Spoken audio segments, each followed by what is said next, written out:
And I don't want them to do that because if they do that, then they're just eating like a banana or something. Totally. And which is there's nothing wrong with bananas, don't get me wrong, but like I want them to come to actual meal times hungry and ready to eat an actual meal. And if they're eating in between meals, if they're snacking a lot in between meals, they will not come to the table actually hungry.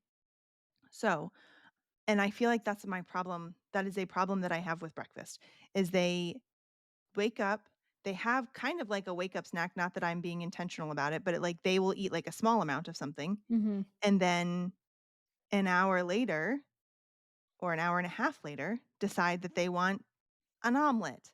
And I'm Yeah. like, "Yeah, an omelet's a great idea, but like we cannot just keep eating more and more and more and more."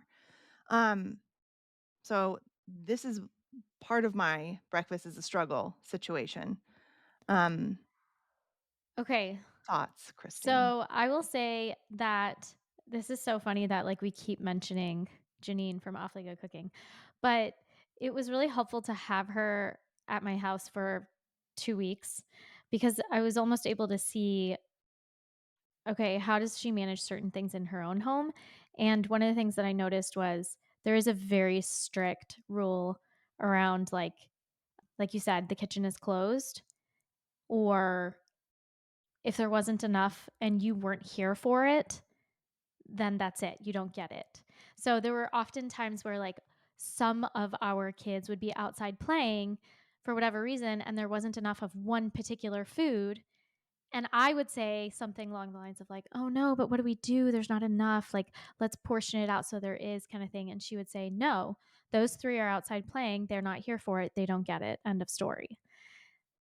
And I was like, "Wow, you're right."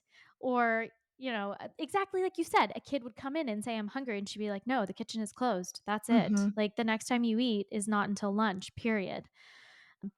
And that feels harsh to say as a parent. Mhm. It really does.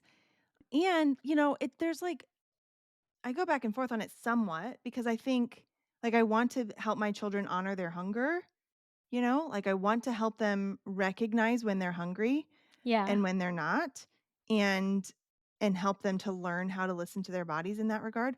But I'm also like all the things we've already talked about. Like I can't be cooking for you all day. No.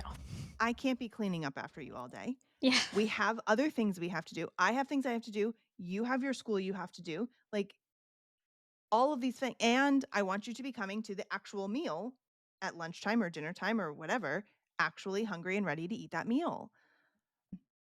I And it mean, feels mean. It feels mean for your child to come to you and say, "Mom, I'm hungry. I'm so hungry. My belly hurts. I'm hungry." And be like, sorry, should have eaten more breakfast." Like, totally guilty of saying that, by the way. Usually, I will drop well, did you eat enough protein at breakfast? Did you eat yeah. enough fat at breakfast? Like, okay. No, I do think that, like all things or most things in life, there's gray areas, there's room for fluidity.